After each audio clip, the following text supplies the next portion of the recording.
interroger tous les aspects généraux autour de cette présidentielle américaine, avec bien sûr sur la grille de départ deux principaux candidats qui s'opposent aujourd'hui. D'un côté, le camp des républicains conduit par Donald Trump et de l'autre, patient parfum, le camp des démocrates conduit par celle qui jusqu'ici est considérée comme la vice-présidente Kamala Harris. Alors, de façon générale, patient parfum, qu'attendez-vous de cette présidentielle américaine?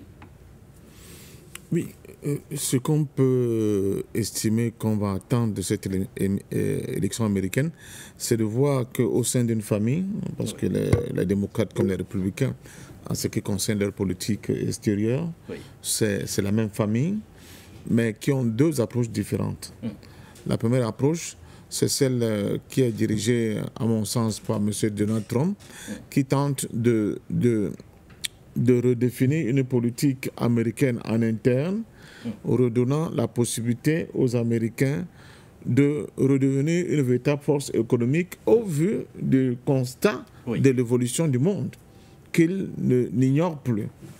Et il estime que le meilleur des moyens pour tenter de donner encore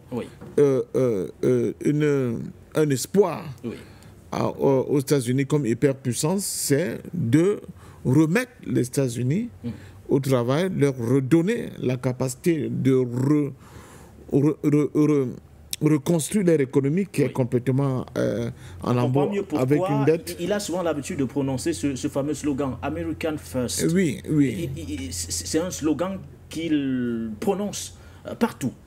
Donald Trump. Mais évidemment, parce que... L'Amérique aux Américains d'abord. Oui, c'est une priorité pour le candidat des républicains. Oui, mais parce qu'il voit pertinemment que l'économie américaine ne peut pas continuer à se fonder sur la domination des autres peuples à l'extérieur. D'autant plus qu'il y a eu des modifications qui sont perceptibles. Je vous ai dit que j'étais à Kazan. J'étais à ce sommet des BRICS. Qu'est-ce que j'ai constaté? J'ai constaté que c'est fini. Une aube nouvelle sur le plan de l'influence politique, géopolitique et même diplomatique est là. C'est une réalité. Alors, mais le camp de Mme Harris, les démocrates, au pouvoir, qui est arrêté dans une vision d'une hyperpuissance américaine qui doit continuer de s'affirmer à l'international, en dominant les espaces et les peuples, même ceux qui ne sont plus du tout d'accord avec cette manière des États-Unis d'affirmer cette hyperpuissance. Eux, ils continuent comme des aveugles à avancer, tête baissée, en niant la réalité des modifications et des rapports de force sur le plan international aujourd'hui. Et ça ne peut créer que des guerres. Ça ne peut créer que des guerres à l'extérieur.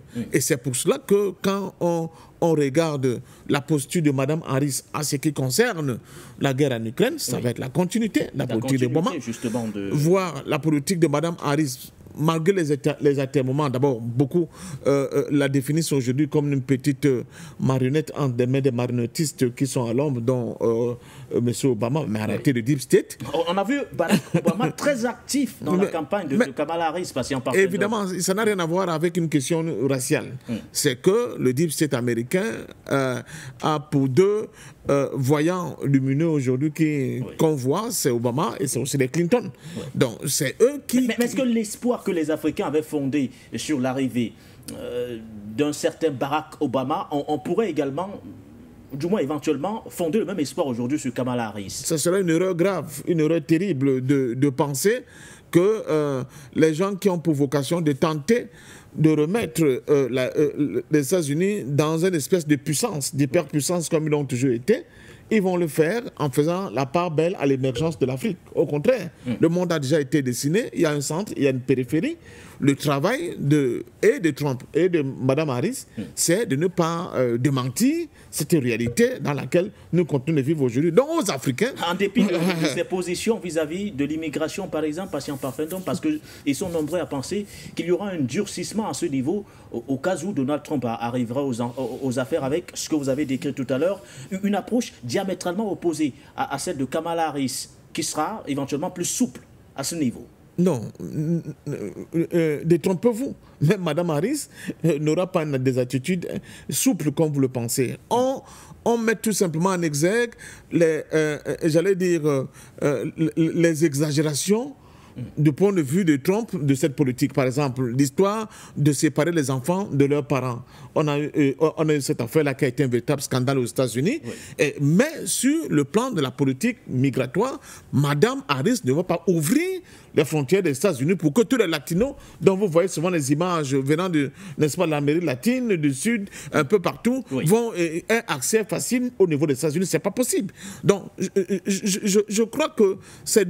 Et même, j'ai même peur pour les États-Unis. J'espère que le Deep State sera assez raisonnable, et même les néoconservateurs, pour ne pas pousser le bouchon très loin, parce que ces deux Amériques qui s'affrontent, oui, une Amérique dite profonde, qui veut quand même que les valeurs qui ont fondé les États-Unis sur la base d'un protestantisme assez avancé, avec les questions, vous voyez, de notre les pro-life, par exemple. Oui. Mme Harris, elle est dans le wokisme militant. Donc, il y a ces deux Amériques qui vont s'affronter sur cette question civilisationnelle et qui peuvent, si le Deep State ne joue pas correctement le jeu en laissant peut-être l'émergence d'une illusion, parce que même la victoire de Trump, oui, à la tête des États-Unis ne sera qu'une illusion de faire penser qu'il y a eu un changement, une modification de la politique américaine. Et ça peut refroidir les ardeurs de ceux qui veulent en découdre tout de suite et maintenant à l'intérieur des États-Unis, au point où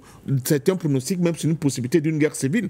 Donc je crois que pour nous les Africains, il ne faut pas beaucoup rêver. Il ne faut pas beaucoup rêver. Vous allez revenir sur les questions économiques de la Goa. Tout ça, c'est des chimères qui n'apporteront rien de concret pour l'Afrique. Au contraire, il faut que l'Afrique s'inscrive de manière violente, durable, j'allais dire, de manière résolue, oui, vers le nouveau monde dont Kazan a été l'un des acteurs fondateurs majeurs. Et à partir de ce moment-là, je crois que, quel qu'en soit les résultats de ce qui va se produire aux États-Unis, oui, les États-Unis seront obligés, forcés, de se rendre compte de l'évolution du monde et de cette nouvelle réalité. Et c'est l'histoire du monde. Voilà. Quand vous voyez, je sors par là, la chute de tous les empires, ça a été cette propension de penser qu'on est éternel, oui, et après, la brutale réalité qui a prouvé que l'Empire était arrivé, n'est-ce pas, à sa phase décadente et qu'il fallait qu'elle soit mise en morceaux. Et c'est ça qui produit justement la création d'une nouvelle réalité mondiale. Merci à vos patients. Par fin d'homme, dans quelques heures seulement, les amis.